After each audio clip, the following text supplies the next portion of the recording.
Let's remind our viewers what Congressman Mike Turner of Ohio, the top Republican on the House Intelligence Committee, told us yesterday about Republican skepticism of both President Biden and Attorney General Garland. Take a listen. In order for them to have credibility, because they already have an unbelievable level of bias. This is President Biden's political rival, perhaps even his political opponent, certainly his past political opponent. Well, you have no evidence and that Attorney Biden General was Garland, involved in this in any way. We don't know, because Attorney General Garland hasn't told us. It'd be an interesting question for you to ask Garland, whether or not he did tell the White House, because I've not seen him ask that question or answer it. What is the White House saying about the suggestion Congressman Turner is making there that this is a political vendetta led by President Biden and Attorney General Garland? Well, first thing I would say is that Attorney General Garland has not answered any questions on this matter. He held that rare press conference last week and said he can't take questions on this. He believes he needs to remain silent for the sake of the investigation beyond what he revealed about them pursuing the release of the search warrant itself. The White House, Jake, on the other hand, has been very clear, saying President Biden did not know about this in advance. They say he found out from media reports on Twitter and on cable television when the search was first reported. And so they are very strongly pushing back on the idea that this has any kind of political motivation behind it. They have said that the Justice Department on its own is doing this investigation independently. They've highlighted that.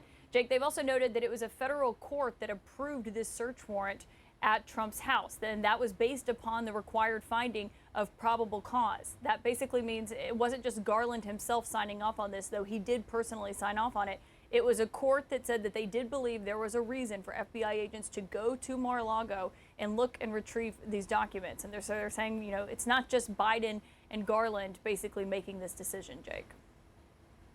All right, Caitlin Collins, thanks so much. Joining us now to discuss Republican Congressman Adam Kinzinger of Illinois. He's on the January 6th Select House Committee. Congressman, I want to start right there with what you just heard from your colleague, Congressman Mike Turner, suggesting that the Mar-a-Lago search may have been driven by Garland and Biden because of political vendettas. He acknowledges he doesn't have any evidence to that fact, but says that there are questions that need to be answered. He's the top Republican on the House Intelligence Committee. What's your response?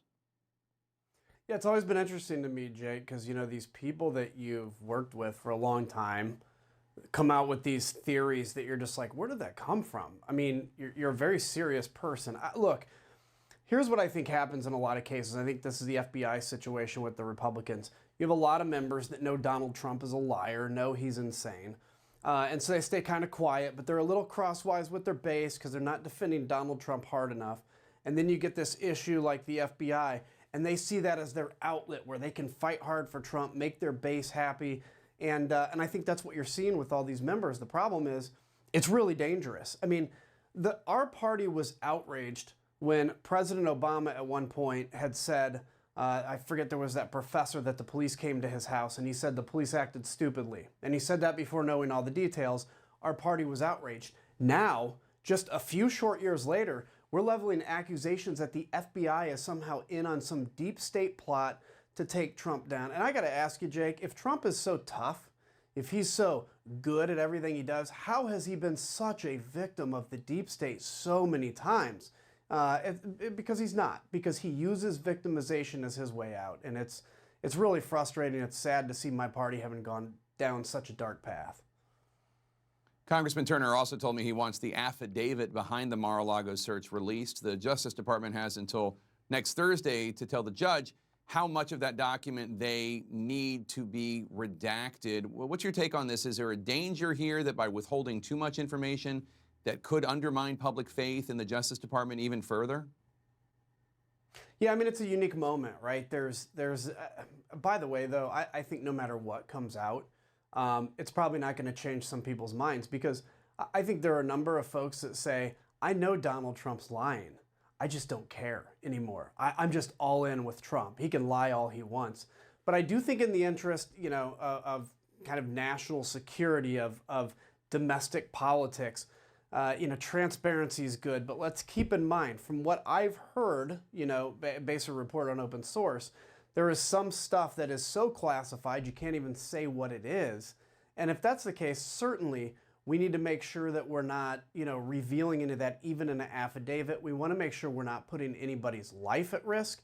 And we also want to make sure that if we're redacting things, we're not doing it in a way that people can use that as a conspiracy as well. But we live in a moment where we just have to have accountability from the law, because people are going to have their own theories all the time, no matter what it is. And there are people that are going to, you know, follow Donald Trump to the, like, into the swamp because they just love him so much. Today, the House Oversight Committee asked social media companies to take, quote, immediate action to address the surge of violent threats being made against law enforcement ever since that Mar-a-Lago search.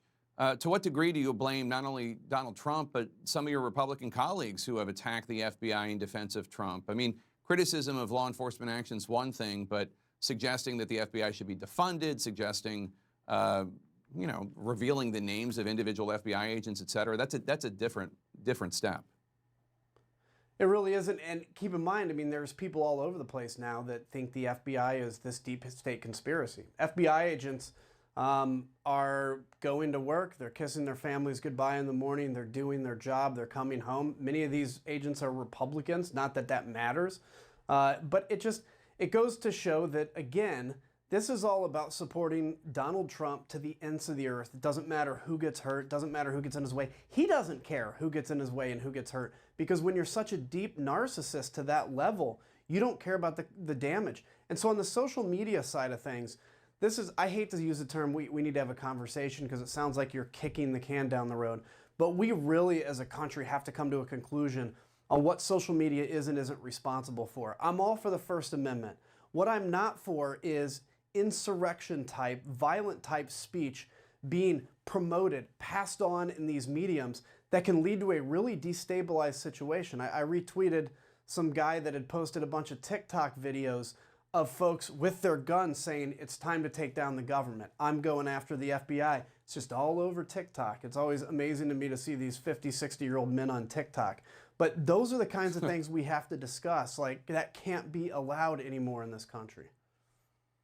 I want to turn to another Trump investigation, the work you're doing as part of the January 6 Select Committee. You've been going back and forth with former Secretary of State Mike Pompeo about some matters, but I want to focus you on what he said about his interview with the January 6 Committee. Take a listen. You know, they were chasing witches, right? This was a far field, wandering interview. I spoke the truth to them. I can't tell you the details, Laura.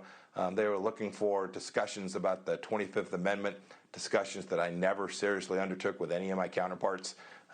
They were looking to build a storyline, the conclusion of which was already written. What do you think? Well, look, obviously I can't reveal what he talked about, but let me say this about Mike. You know, he and I we're friends. We worked together in Congress. He was as hawkish as I am, very much a believer in what America stood for. Went off to the administration, did a good job at CIA, became Secretary of State, and basically did all of Donald Trump's bidding.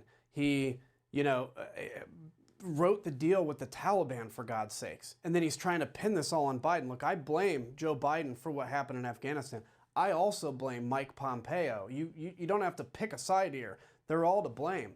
And he's trying to run for president. Let's just be clear. He wants to run for president. He knows that he cannot go after Trump and run for president. He's hoping Trump doesn't run and he can use that lane. So he's trying to walk a tightrope. That is somebody without a moral center. And he had a moral center. So I don't know what happened when he went off to the administration, but I guess power is very, very attractive to some people. As they always say, power corrupts. And in this case, it's sad to see my friend gone the way he's gone. If he could just tell the truth, I know he did some actually heroic things within the administration to prevent disaster, but he's trying to pick the Trump side because he thinks he can be president that way.